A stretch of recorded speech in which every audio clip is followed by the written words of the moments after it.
Mengencam cita selesai. Hadirin disilahkan duduk kembali.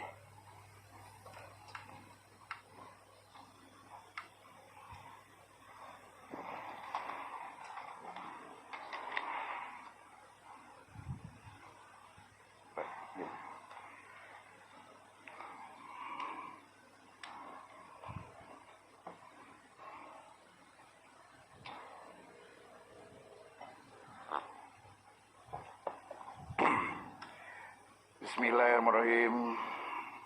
Assalamualaikum warahmatullahi wabarakatuh. Selamat pagi, salam sejahtera untuk kita semua. Om Swastiastu, Namo Buddhaya, salam kebajikan. Yang kami hormati Presiden Republik Indonesia Bapak Insinyur Haji Joko Widodo, Wakil Presiden Republik Indonesia Bapak Profesor Dr. Kiai Haji Ma'ruf Amin, Presiden Republik Indonesia kelima Ibu Profesor Dr.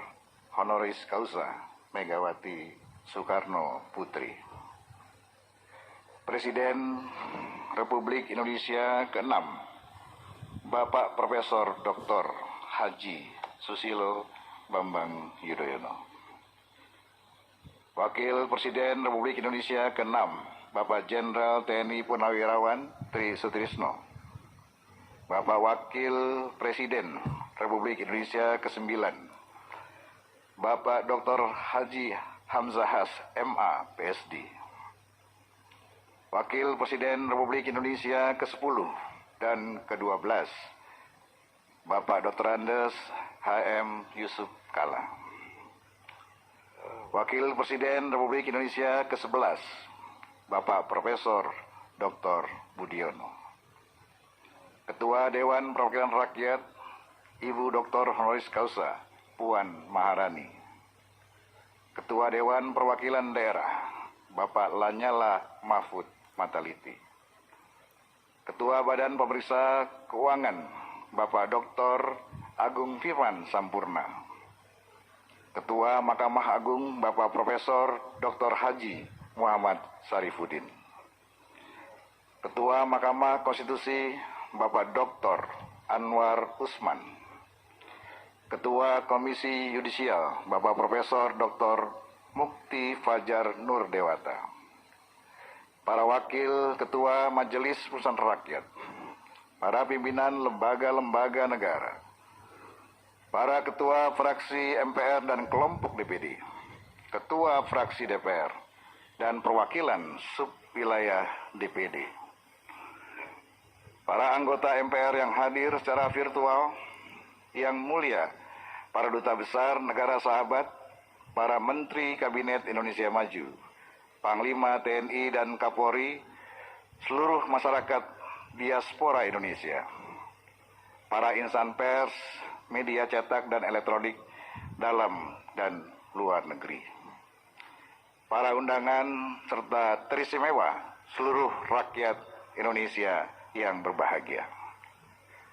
Sebagai catatan daftar hadir yang disampaikan Sekretariat Jenderal, sampai saat ini telah hadir 363 anggota dari 311 anggota MPR, DPR, DPD, baik yang diundang hadir secara fisik maupun secara virtual. dan telah menandatangani daftar hadir. Dengan demikian, berdasarkan ketentuan pasal 66 ayat 5 Peraturan Tata Tertib MPR dan pasal 281 ayat 1 dan pasal 254 ayat 5 Peraturan Tata Tertib DPR serta pasal 261 ayat 5 Peraturan Tata Tertib DPD, sidang telah memenuhi syarat untuk dibuka. Dengan mengucapkan Bismillahirrahmanirrahim, sidang paripurna dalam rangka sidang tahunan MPR dan sidang bersama DPR dan DPD dengan agenda mendengarkan pidato Presiden, penyampaian laporan kinerja lembaga-lembaga negara, dan peringatan Hari Ulang Tahun ke-76 Kemerdekaan Republik Indonesia kami buka dan dinyatakan terbuka untuk umum. Sidang majelis dan dewan, hadirin sekalian yang kami muliakan. Sebagai insan yang beriman, marilah kita senantiasa memanjatkan puji dan syukur kehadirat Allah Subhanahu wa Ta'ala, Tuhan yang Maha Esa. Karena atas limpahan rahmat dan karunia-Nya, kita semua diberikan kekuatan dan kesehatan untuk menjalankan tugas konstitusional kita masing-masing, melaksanakan pengabdian kita kepada masyarakat, bangsa, dan negara. Rasa syukur yang mendalam juga patut kita persembahkan di tengah keprihatinan bersama menghadapi pandemi COVID-19. Kita masih dapat melaksanakan agenda penting kenegaraan, yaitu sidang tahunan MPR dan sidang bersama DPR dan DPD untuk kedua kalinya yang dilaksanakan pada masa pandemi. Alhamdulillah, sidang tahunan MPR telah menjadi konvensi ketatanegaraan yang terus terpelihara dengan baik, serta memberikan warna tersendiri dalam kehidupan demokrasi dan ketatanegaraan kita. Menjadi forum untuk menegakkan kedaulatan rakyat, mengembangkan demokrasi sekaligus wahana untuk menumbuhkan kepercayaan masyarakat terhadap lembaga-lembaga negara sebagai pelaksana kedaulatan rakyat. Untuk itu izinkan kami selaku pimpinan dan anggota MPR, DPR, dan DPD menyampaikan terima kasih dan penghargaan yang setinggi-tingginya kepada Saudara Presiden Republik Indonesia, Bapak Insinyur Haji Joko Widodo, Saudara Wakil Presiden Republik Indonesia, Bapak Profesor Dr. Kiai Haji Ma'ruf Amin, serta seluruh pimpinan lembaga negara atas perkenannya hadir secara fisik memenuhi undangan kami dalam sidang tahunan MPR dan sidang bersama DPR dan DPD. Ada burung di atas dahan, dahannya ada di pohon beringin. Saya ucapkan salam pembukaan kepada semua para hadirin. Sidang majelis dan dewan, hadirin sekalian yang kami muliakan. Di tengah keprihatinan kita menghadapi pandemi COVID-19, kita juga wajib bersyukur dan menyambut dengan sukacita karena esok hari bangsa Indonesia akan memasuki usianya yang ke-76 tahun. Sudah sepatutnya kita memberikan penghormatan yang setinggi-tingginya kepada para pejuang bangsa yang telah mengorbankan tenaga, harta, bahkan jiwanya untuk meraih kemerdekaan Indonesia. Melalui mimbar sidang paripurna ini, kami atas nama pimpinan dan anggota MPR, DPR dan DPD mengucapkan Dirgahayu ke-76 Republik Indonesia. Merdeka! Merdeka! Merdeka! Dengan semangat proklamasi 17 Agustus 1945, mari kita gelorakan semangat untuk mewujudkan visi Indonesia masa depan menjadi negara yang merdeka, bersatu, berdaulat, adil dan makmur berdasarkan Pancasila sebagaimana termaktub dalam pembukaan Undang-Undang Dasar Negara Republik Indonesia tahun 1945. Menjadi tugas dan tanggung jawab kita semua setelah 76 tahun Indonesia merdeka, kita lahirkan generasi muda yang tangguh, bersatu dan optimis sehingga memiliki kesiapan untuk mengambil alih estafet kepemimpinan nasional guna mewujudkan cita-cita bangsa menuju era Indonesia Emas 2045. Sidang majelis dan dewan hadirin yang kami muliakan, meskipun sidang tahunan MPR pada hari ini dilaksanakan dengan penuh kesederhanaan, namun kami meyakini semangat kebangsaan kita mampu membangkitkan semangat para penyelenggara negara untuk terus bekerja dan berkinerja melaksanakan amanat rakyat sesuai dengan rambu-rambu konstitusional yang telah ditetapkan oleh Undang-Undang Dasar Negara Republik Indonesia tahun 1945. Sungguh dalam 2 tahun terakhir ini, dunia dan kita bangsa Indonesia tengah diuji dengan badai pandemi COVID-19 yang berdampak luas terhadap berbagai dimensi kehidupan bermasyarakat, berbangsa, dan bernegara. Tidak hanya masalah kesehatan manusia dan kemanusiaan, tetapi lebih luas lagi terasa dampaknya dalam dinamika dan stabilitas kehidupan ideologi, politik, ekonomi, sosial, dan budaya, bahkan dalam bidang pertahanan dan keamanan negara. Kita semua masyarakat Indonesia merasakan dampaknya, baik yang tinggal di perkotaan maupun di pedesaan, utamanya semakin melemahnya ketahanan ekonomi masyarakat akibat menurunnya pendapatan karena pemutusan hubungan kerja dan tidak adanya kesempatan atau lapangan kerja. Dampak lainnya adalah hilangnya kesempatan berusaha akibat terbatasnya aktivitas ekonomi masyarakat, modal dan investasi untuk menopang perekonomian masyarakat, pengusaha kecil maupun menengah.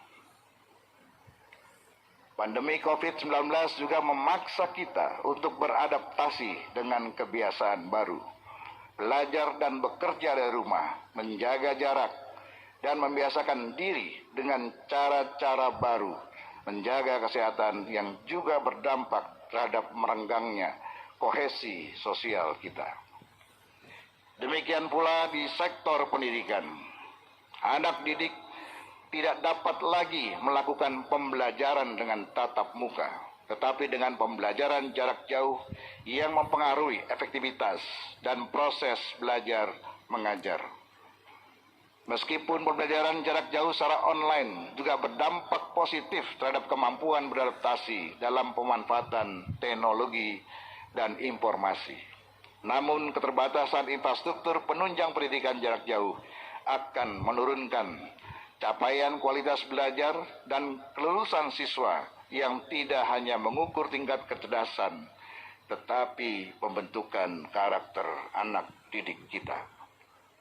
Belum lagi apabila pembelajaran jarak jauh itu dihadapkan pada ketimpangan ketersediaan infrastruktur antar wilayah, juga mengakibatkan sistem pendidikan nasional yang ada belum mampu secara efektif menjadi sarana untuk mewujudkan proses pembelajaran.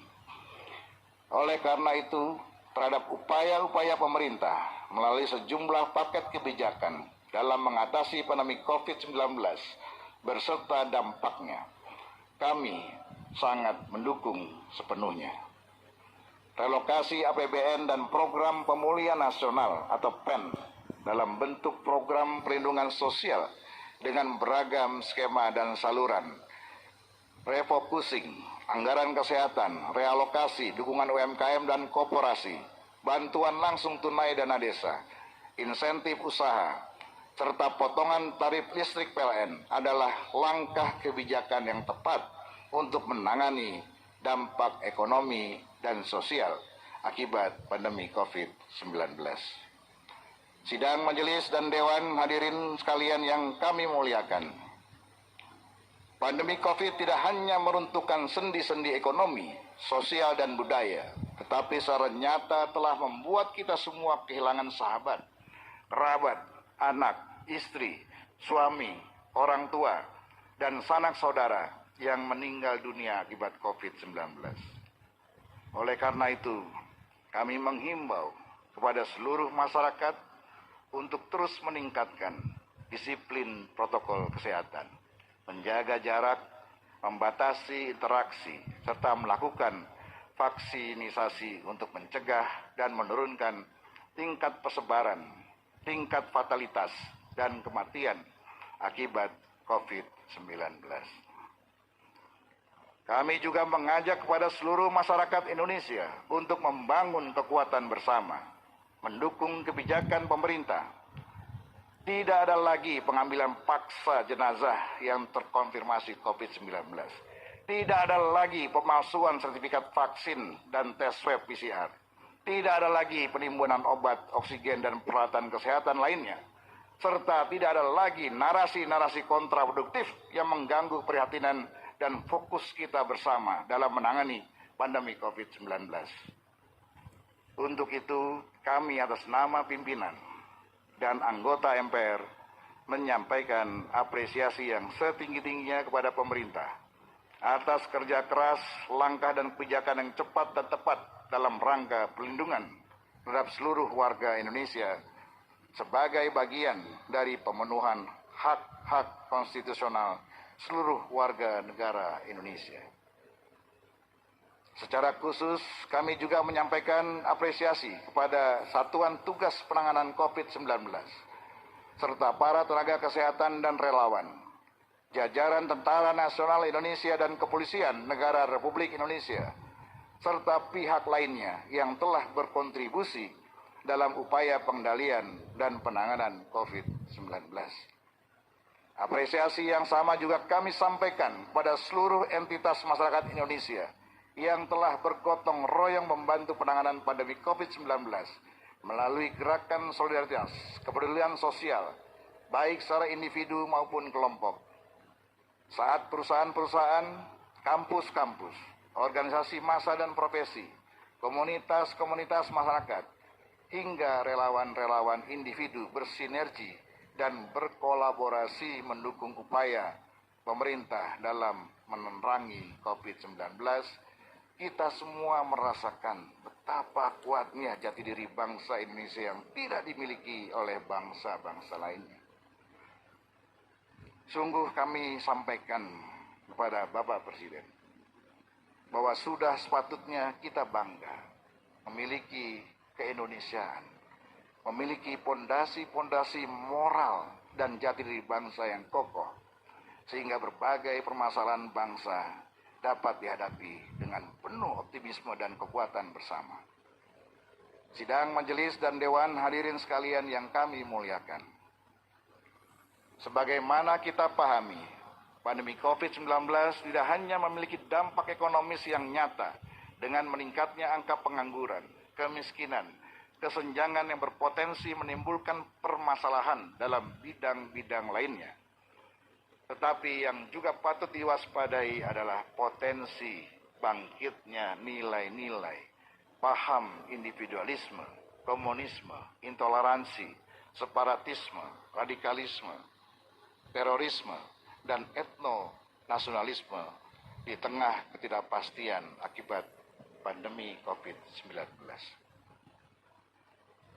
Oleh karena itu, upaya memerangi pandemi COVID-19 beserta dampaknya tidak hanya dilakukan dengan meningkatkan ketahanan tubuh kita dengan vaksinisasi, tetapi harus dibarengi dengan upaya melakukan vaksinasi ideologi untuk meningkatkan ketahanan ideologi kita.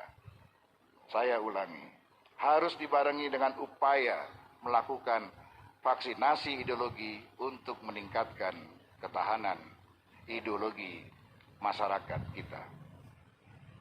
Dalam kerangka itu, pimpinan dan seluruh anggota MPR RI dengan segala keterbatasan yang ada terus melakukan vaksinasi ideologi Pancasila melalui sosialisasi 4 pilar MPR, yaitu Pancasila sebagai ideologi dan dasar negara, Undang-Undang Dasar Negara Republik Indonesia tahun 1945 sebagai konstitusi negara, NKRI sebagai bentuk negara, dan Bhinneka Tunggal Ika sebagai semboyan negara kepada seluruh lapisan masyarakat di seluruh wilayah tanah air. Melalui vaksinasi ideologi, kami meyakini segala potensi ancaman dan gangguan yang berpotensi memecah belah persatuan dan kesatuan bangsa akan dapat dicegah dan ditangkal. Dengan badai COVID-19 justru akan semakin memperkuat ketahanan ideologi bangsa kita. Sehingga COVID-19 tidak hanya menjadi tantangan, tetapi menjadi peluang untuk bangkit beradaptasi dengan tuntutan dinamika, situasi, dan kondisi yang baru. Sidang majelis dan dewan, hadirin sekalian yang kami muliakan. Dalam melaksanakan tugas konstitusional, MPR telah menerima sejumlah aspirasi masyarakat dan daerah tentang pelaksanaan Undang-Undang Dasar Negara Republik Indonesia tahun 1945. Arus besar aspirasi masyarakat dan daerah menghendaki perlunya penataan sistem ketatanegaraan Indonesia, khususnya sistem manajemen pembangunan nasional yang lebih demokratis, transparan, akuntabel, terintegrasi, dan berkesinambungan. Berbagai pandangan masyarakat yang menyatakan bahwa visi yang sama dalam rencana pembangunan nasional dan daerah, baik dalam jangka pendek, jangka menengah, maupun jangka panjang, sangat diperlukan. Agar orientasi pembangunan nasional lebih fokus pada upaya pencapaian tujuan negara, sebagaimana termaktub dalam pembukaan Undang-Undang Dasar Negara Republik Indonesia tahun 1945. Visi yang sama juga diperlukan mengingat Indonesia adalah negara besar dan majemuk dengan potensi geografis, demografis, dan sumber kekayaan alam yang besar, memiliki heterogenitas atas suku, agama, ras, budaya, dan bahasa yang berpotensi memunculkan dinamika perbedaan pandangan dan kepentingan, baik dalam bidang politik, ekonomi, sosial, budaya, pertahanan, dan keamanan. Atas tindak lanjut dari rekomendasi MPR periode 2009-2014 dan MPR periode 2014-2019, hasil kajian